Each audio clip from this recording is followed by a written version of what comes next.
Sur les précédentes vidéos, je vous ai montré l'hybridation des Echinopsis. Vous avez pu apprécier leur beauté et comment les réaliser. Sur les prochaines vidéos, je n'interviendrai sur ce sujet que si j'obtiens des hybrides exceptionnels. En parlant d'exception, le sujet que vous allez voir est unique. Il a sans doute été réalisé ailleurs, mais jamais publié.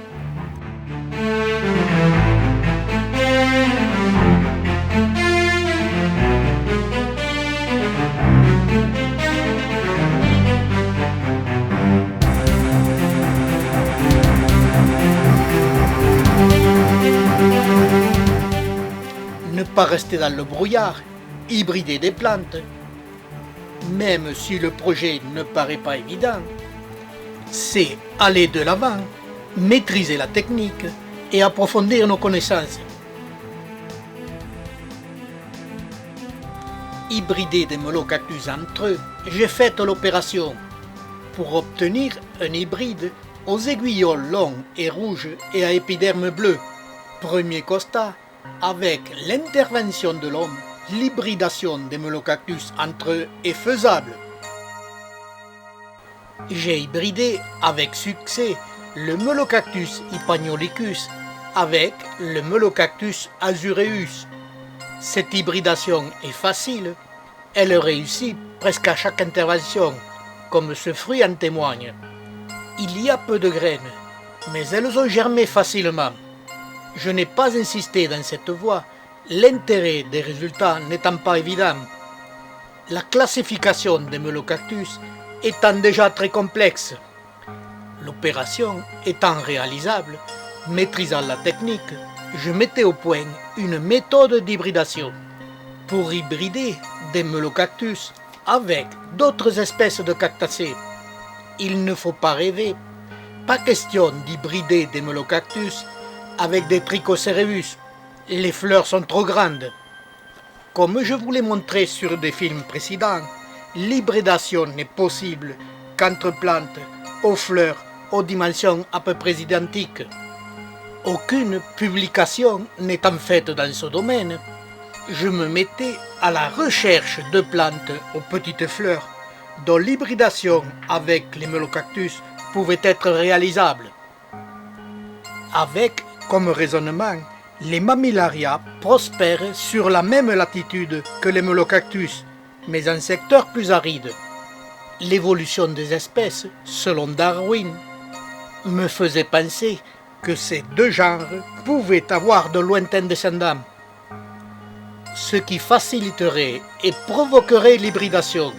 Et malgré toutes les tentatives sur de nombreuses espèces de mammillaria, ce ne fut que des échecs. J'ai essayé sur d'autres genres, les Rubussia, même si les fleurs sont légèrement plus grandes. J'ai aussi hybridé mes molocactus avec les Sulcorubussia, genre voisin des Rubussia. Sur ces deux genres, Rubussia et Sulcorubussia, ce ne fut que des échecs. Il me fallait chercher ailleurs, et j'essayais sur les Wingarcia. Là aussi, malgré plusieurs tentatives, ce ne fut que des échecs. J'ai aussi hybridé mes molocactus avec le genre Gymnocactus, avec le genre Parodia, Mediolobivia, Lophosphora, et toutes ces nombreuses tentatives ne furent que des échecs. Je continuais mes recherches. Dans la famille des cactacées, plusieurs genres possèdent des céphaliomes, comme ces Arrojadoa, plante bien différente des molocactus, qui continue sa végétation au cœur du céphalium après sa floraison. Il y a aussi le genre Buinengia, au céphalium latéral. Je me mettais au travail et hybridais certaines espèces de molocactus avec toutes les espèces de Buinengia et d'Arrojadoa. Ce qui facilita le travail, les Buinengia et les Arrojadoa ont les fleurs à peu près de la même dimension que celles des molocactus. Ce critère est indispensable pour toute réussite d'hybridation. Autre critère intéressant, Les buinengias et les arrojadois fleurissent abondamment tout l'été, comme les melocactus, ce qui me facilitait la tâche pour trouver des fleurs dans le même temps. Les melocactus fleurissent tous les jours à la belle saison, mais en fin de soirée. Les arrojadois, comme celui-ci, Eriocolis, le plus fleurifère, fleurissent par vagues successives, environ toutes les 3 semaines. Mais leur floraison est très abondante, ce qui facilite la concordance pour pouvoir hybrider. Comme il n'existe pas de publication sur cette technique d'hybridation, je mettais au point une méthode. En premier, il nous faut préparer le matériel. Un fil de 10 cm sur lequel j'ai collé une étiquette avec le nom de la plante à hybrider. Il me faut aussi un petit récipient avec de la farine, puis la fleur de la plante que je veux hybrider avec le molocactus, que je prélève comme ici sur ce mammillaria ou sur ce buinengia. Indispensable aussi un outil très tranchant, genre bistouri ou petit cutter. Et je vous montre ce principe de travail d'hybridation de molocactus. Celui-ci est très délicat.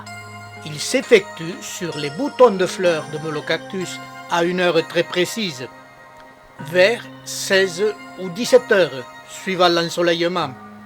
Pour ceux qui ont des molocactus, savent que la montée des fleurs est très rapide. Délicatement, j'enlève les pétales pour dégager le pistil, puis je sectionne les étamines en même temps que les pétales. Je nettoie le bistouri à chaque contact avec les étamines, les graines de pollen étant très collants. Particularité, il y a des différences de développement de la floraison suivant les espèces de molocactus. Il faut choisir les espèces dont les étamines sont dans le bouton plus basses que le pistil. C'est là que l'heure de fécondation intervient. Ces étamines vont monter avec le développement de la fleur et iront rejoindre le pistil, ce qui assure une fécondation automatique. Ces précautions prises, avec quelques gouttes d'eau et de la farine, je prépare une pâte, ni trop épaisse ni trop liquide. Il faut qu'elle puisse s'étendre facilement. J'ai dégagé le pistil. Avec la pâte de farine, je vais l'entourer pour neutraliser les dernières étamines qui sont au fond de la gorge de la fleur. Cette opération est très délicate.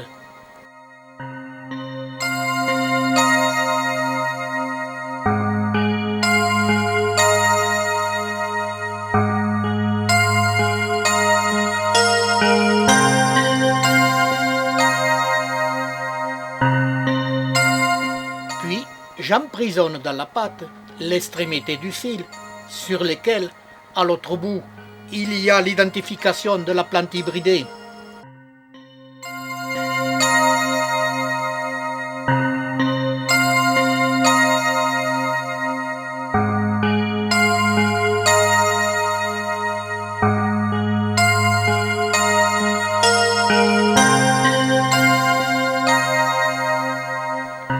Il ne me manque plus qu'à préparer cette fleur et entourer le pistil du molocactus.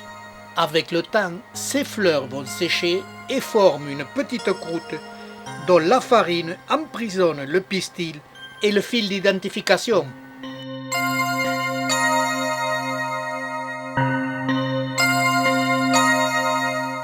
Le principe peut varier. D'une façon ou d'une autre, il faut mettre les fleurs en contact avec le pistil du molocactus. Ces très nombreuses opérations ont décoré certains de mes molocactus d'une forêt d'étiquettes pendues à leur fil pendant 5 à 10 mois. Cette attente a été longue. Et puis, les résultats sont arrivés. Les melocactus ont la particularité de fleurir tous les jours en couronne au sommet du céphalium. Et automatiquement, les fruits font de même, ils mûrissent en couronne, ce qui signifie que les fils avec leur étiquette, qui sont en dessous de la couronne de fruits, n'ont pas réussi. Quand un fruit mûrit, s'il est muni de son étiquette d'identification, la joie devient immense. Avec les genres cités précédemment, Mammillaria, Rebussia et autres, ce ne fut que des échecs. Avec les genres Arrojadoa et Buinengia, l'hybridation réussissait à plus de 50%. Les fruits non hybridés donnent beaucoup de graines. En général, les fruits dont l'hybridation a réussi ont moins de graines.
Les échecs se sont souvent succédés avec les genres précités.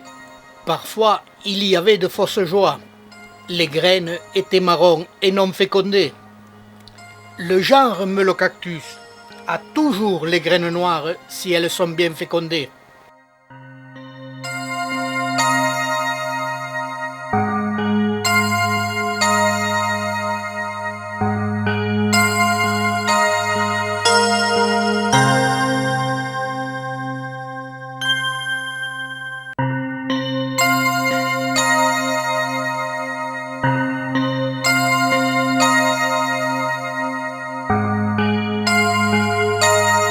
Ce grand nombre de fruits bien hybridés, avec toutes les espèces des genres Arrojadoa et Buinengia, j'obtenais beaucoup de graines que j'ai semées immédiatement.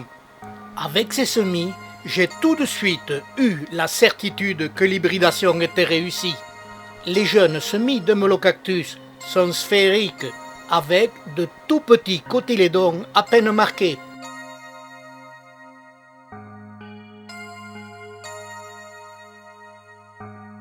Dans le genre Arrojadoa, les jeunes semis sont cylindriques, avec des cotylédons plus marqués, comme tous les genres colonnaires. Avec ces deux observations, j'ai tout de suite compris que mon hybridation était réussie. Mes semis hybridés issus des Melocactus sont cylindriques comme les Arrojadoa, ce qui est l'assurance d'une hybridation réussie.